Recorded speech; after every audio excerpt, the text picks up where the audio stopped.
Change for Life is all about small changes to help make us and our families healthier. Like, a lot of food contains more sugar than you might think, and eating too much can make us put on weight, which may lead to heart disease, type 2 diabetes and even cancer. Making sugar swaps is a great way to stay healthy, and it's so simple. Instead of sweets, swap them for fruit. And for fizzy drinks, try no added sugar or sugar-free ones. Just check the label. It's easy to be food smart. For more help with sugar swaps, search Change for Life online. If you see somebody showing any of the signs of a stroke, you don't have to think about it, you just dial 999. Use the FAST test. F. Face. Has their face fallen on one side? Can they smile? A. Arms. Can they raise both arms and keep them there? S. Speech. Is their speech slurred? T. Time. Time to call 999 if you see any one of these signs. Act fast, make the call, dial 999. Hello everybody. Just thought it was a quick time. We've got a little show to get together for you today. Quick bonus, a little Brucey bonus, so to speak. Firstly, we've got an interview coming up with the chairman of the Peterborough Diwali Committee, a guy by the name of Ratilal Joshi. He's going to be telling us a little bit about the upcoming Diwali festival tomorrow, 14th of October, here in Peterborough. We've also got a little bit of news that's been interesting me recently, a little bit about EE, and also Swansea University. They've come on the radar a bit this week with one of the most baffling decisions I think I've been privy to be alive to witness, to be fair. So that's just one of them things. Companies House, really, a quick update about that. Yeah, Companies Forum was rejected again, my own fault this time. I admitted pages that were blank.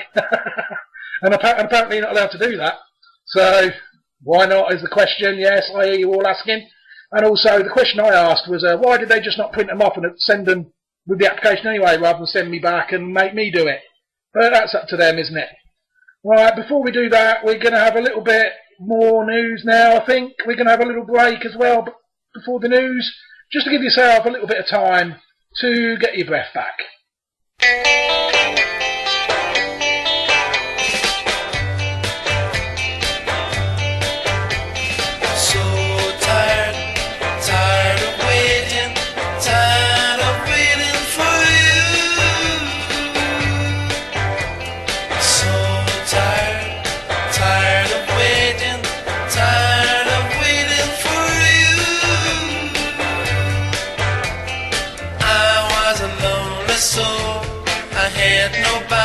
Till I met you, but you keeping me waiting all of the time. What can I do? It's your life, and you can do what you want. Do what you like, but please don't keep me waiting.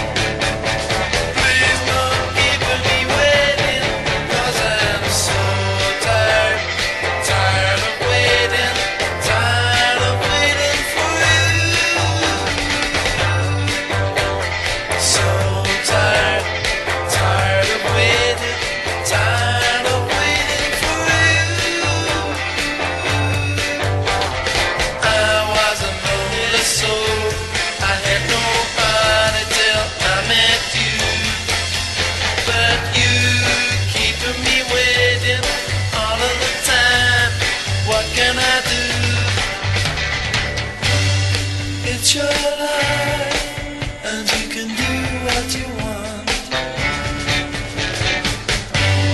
Do what you like. Please don't keep me waiting. Please don't keep me waiting. 'Cause I'm so tired, tired of waiting, tired of waiting for you. So tired. Tired of waiting for you,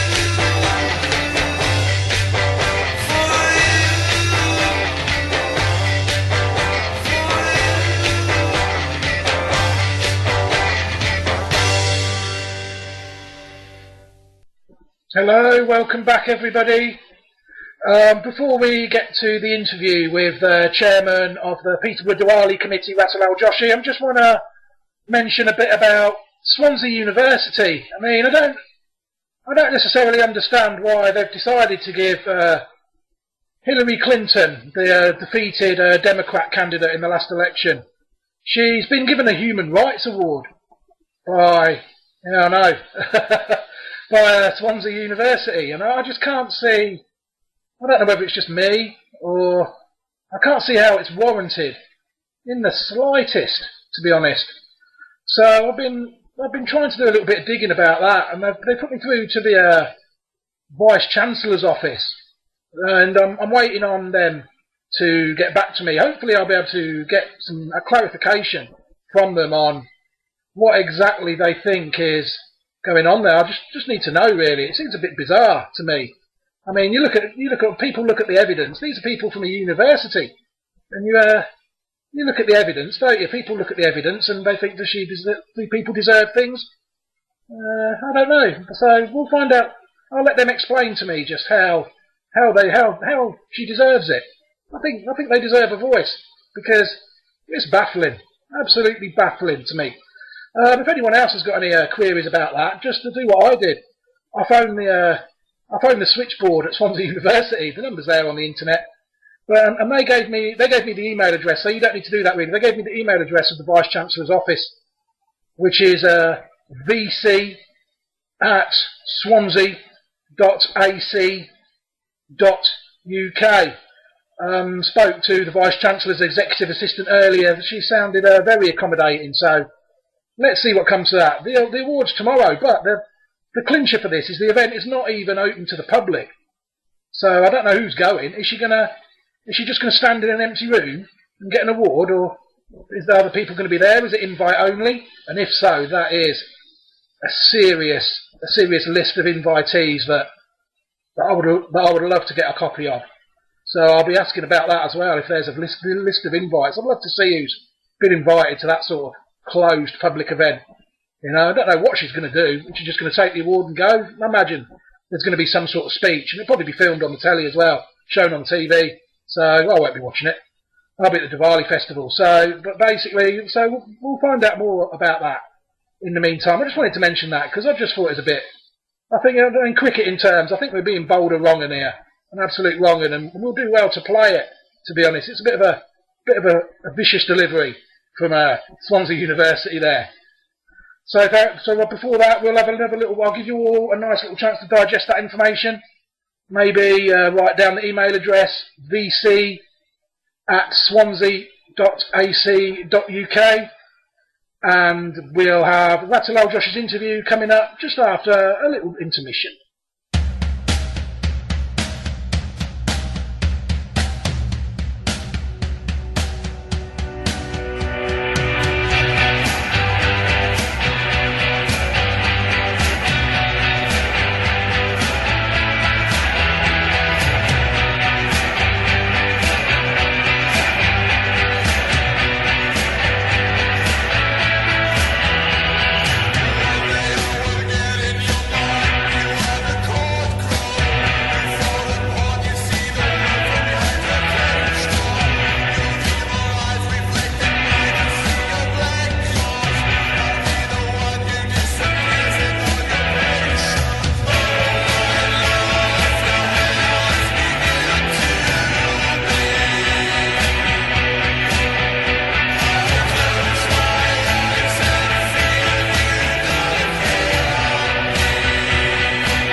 Good evening there. With all things being equal here and the internet doing its job, I should have on the other end of this conversation the chairman of the Peterborough Diwali Committee from the Hindu community here in Peterborough, Mr. Ratilal Joshi. Ratilal, are you there, sir? Yes, I'm here. Yes, thank you. Ah, superb. Technology wins again. How are you today, sir? Fine, yeah. How are you? Good, thank you. Well, I understand the Hindu community here in Peterborough is quite well established. The community has been established since 1973. Oh, yes. And how many members does it have currently? Well, initially we started with about 30 or 40 families in Peterborough, but now the number has grown and we've got roughly about 3,000 members in the community. And oh, that's fantastic news. And obviously there's still plenty. Would you say there's Indians in Peterborough here that aren't aware of your community? Yeah, we're quite a very close community. Fantastic. We got a community centre in Peterborough where we provide all the facilities for our members. We hold various festivals in Peterborough. Yes, that's a very good link, sir. That's sort of kind of why I've asked you here today, because I understand there's a festival tomorrow here in Peterborough. Yeah, there's a big festival tomorrow called Diwali, which is a festival of lights. Oh, that's, if I'm correct, I think that's the one of the leading Hindu festivals of the year, isn't it?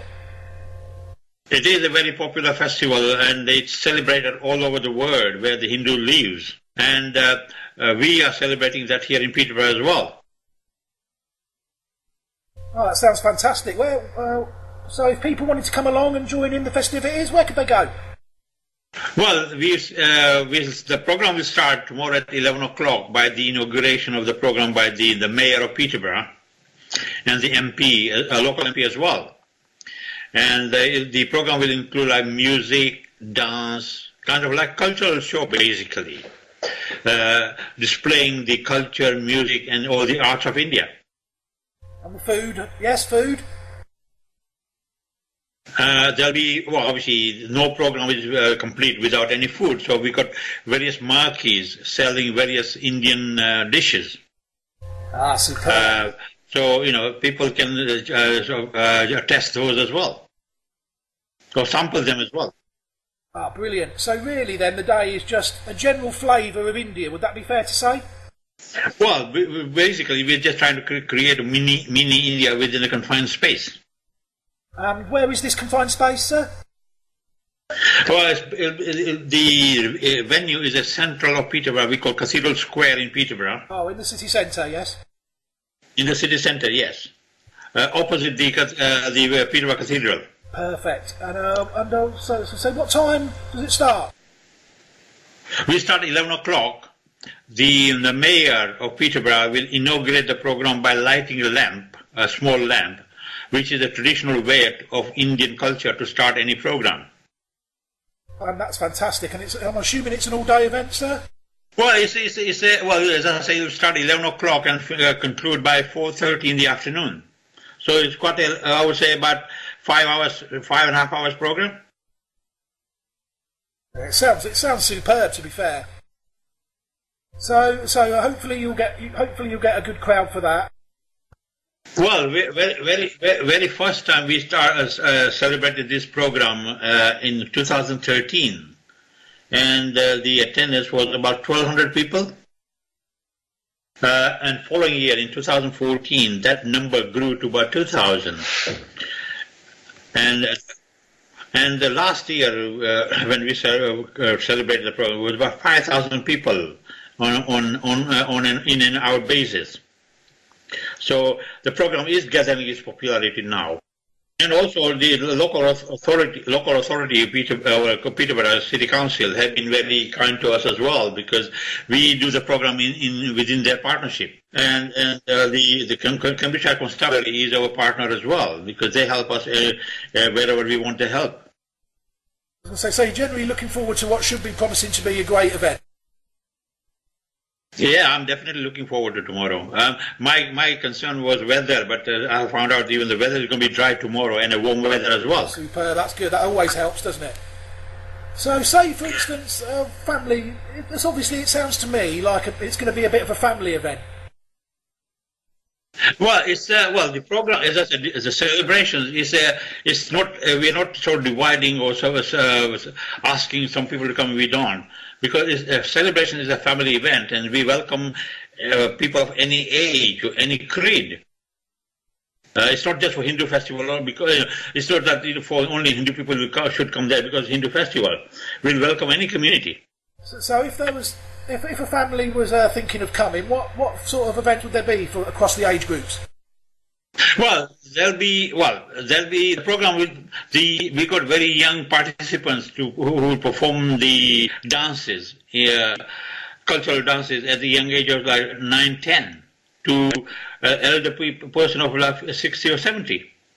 So it's a wide age spectrum. Fantastic. Well, yeah. So, like I said, it sounds a great event, and so I wish you all the luck with it. How long have you actually been on the Diwali committee since its inception? Well, what happened is the very first meeting, very first Diwali program we planned in 2013, and we started planning from January to celebrate Diwali in November. So it takes about I would say 9-10 months to plan the event. And the only reason is that, only one thing I should say is that most of the people who organize the event are volunteers. They will never get paid for it, but they still come forward and they do whatever they can to help to set up the program, including doing the voluntary work. Even the performers are volunteers as well.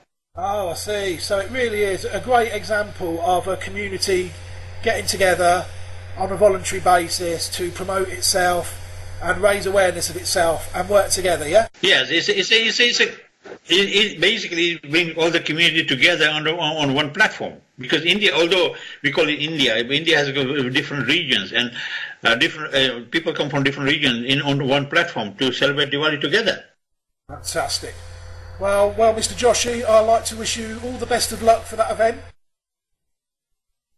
Thank you very much. And hopefully we'll be able to get in touch with you afterwards, maybe with a view to maybe a recap. You can talk about the event again, and you can tell everybody how it went. Would you like that? Of course. I'm quite willing to participate again in giving feedback, or how people enjoyed it and so on. Superb. Thank you very much, Mr. Joshi, and hopefully we will be in touch after the event. And like I said, once again, best of luck for tomorrow's event, and I hope. Thank you very much. And if you are around, do pop in, come and say hello to us as well. Yes, I mean, I'm hoping if I am in town. Yeah, please do come. Please do come. We'll buy you an Indian tea as well. Oh, if there's samosas on there, sir. As you well know. Thank you. Okay then, sir. Best of luck. Thank you. Thank you. Bye. Thank you very much to Ratilal Joshi for that interview. And after that, we'll just have a little bit of an interlude, and then we'll have a bit about EE, and then wrap up.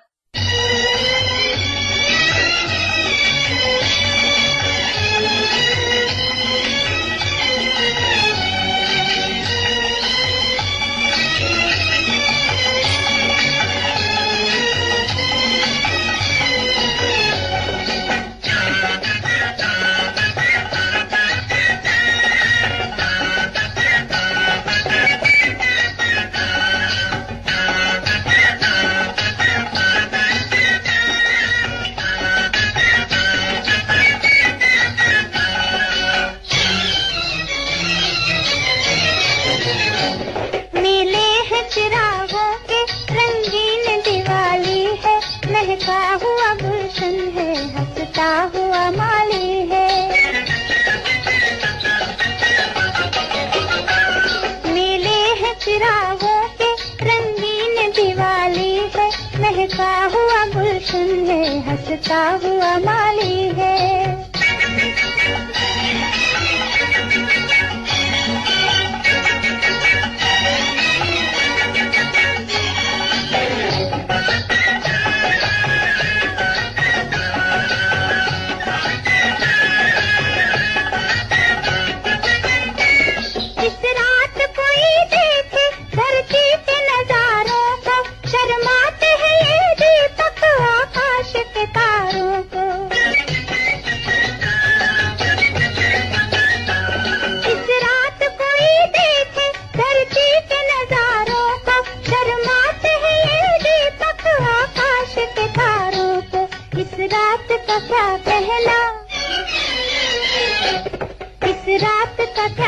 कहना ये रात निराली है, महका हुआ गुलशन है, हंसता हुआ माली है, मेले हैं चिरागों के, रंगीन दिवाली है, महका हुआ गुलशन है, हंसता हुआ माली है।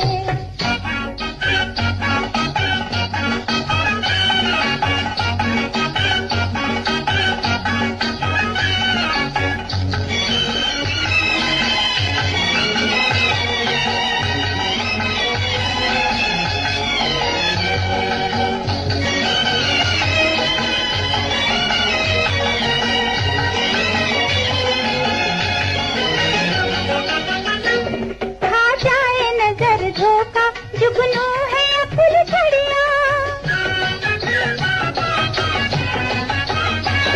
आ जाए नजर धोखा, जुगनू है या फूल झड़िया, बारात है तारों की या रंग भरी लड़िया, बारात है तारों की या रंग भरी लड़िया, होठों पे तराने हैं,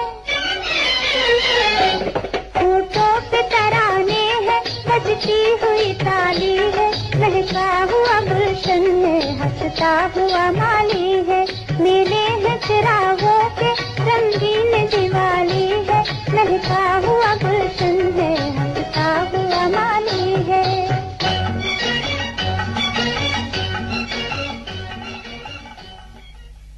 Alright, just before we go, I just wanted to mention EE phone network here in England. I don't know if anyone's aware or not of it, but it actually went down. There's no people, customers like myself, were left without calls for over a day apparently.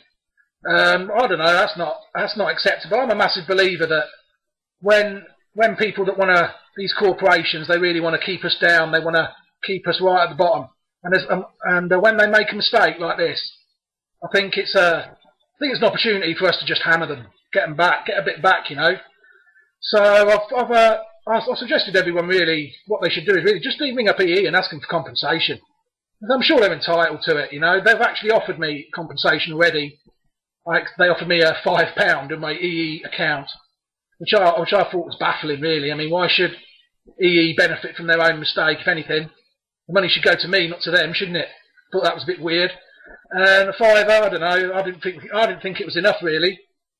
So the next stage after that, once I've explained all that to customer services, which I'm sure you can do 150 on your EE phone if you're an EE customer, or I don't really see why people should do that. Then why should you pay to complain? I mean, if that's not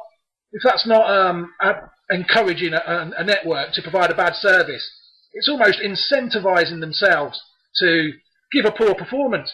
Because if they give a poor performance, they're going to get 25p off your credit, aren't they? So their incentive is there. If they make a bad enough mistake and enough people complain about it, then 25p a call, millions of customers. I don't know. It doesn't seem right to me. So I went down in the EE shop and just did it on their phone. And what happened was the procedure was fairly straightforward. You have to explain yourself to a guy. He goes and speaks to his manager, or it could be a woman, I suppose. It was a guy in my instance. He went and spoke to his manager, came back on the phone, gave me the offer, which I rejected. He then went to get to the manager on the phone. The manager then tried to clarify why they'd made the offer. I just tried to avoid all that. I'm a believer that if you let these people talk to you, they can lie to you, can't they? So you're better off just not listening to it. Just try and shut them down straight away. That's what I tried to do anyway. So basically, we've left with he's not in a position to make an increased offer once I rejected that. So basically, I've been promised a callback within 72 hours. From the operations manager. So we'll see what happens with that. 72 hours they had for me. This was done on Thursday.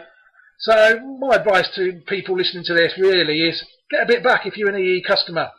Go down your local EE store and try your luck really. Chance your arm. You never know. That'd be my advice on that. Right, now quickly, we've got to wrap up now really. Time is of the essence with us all. So I'd like to say thank you very much for taking the time to listen. If you feel like sharing this either on the podcast or whenever you hear it, then all well and good. And don't forget to like the Facebook page, Essential Reading. Hopefully there'll be another update in the offing in the next, I don't know, week or so, hopefully. Unless one's a university, you never know with them, do you? But the event's tomorrow, so I'm not hoping it. Anyway, all the best, and thank you for listening once again.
If you see somebody showing any of the signs of a stroke, you don't have to think about it, you just dial 999. Use the FAST test. F. Face. Has their face fallen on one side? Can they smile? A. Arms. Can they raise both arms and keep them there? S. Speech. Is their speech slurred? T. Time. Time to call 999 if you see any one of these signs. Act fast, make the call, dial 999.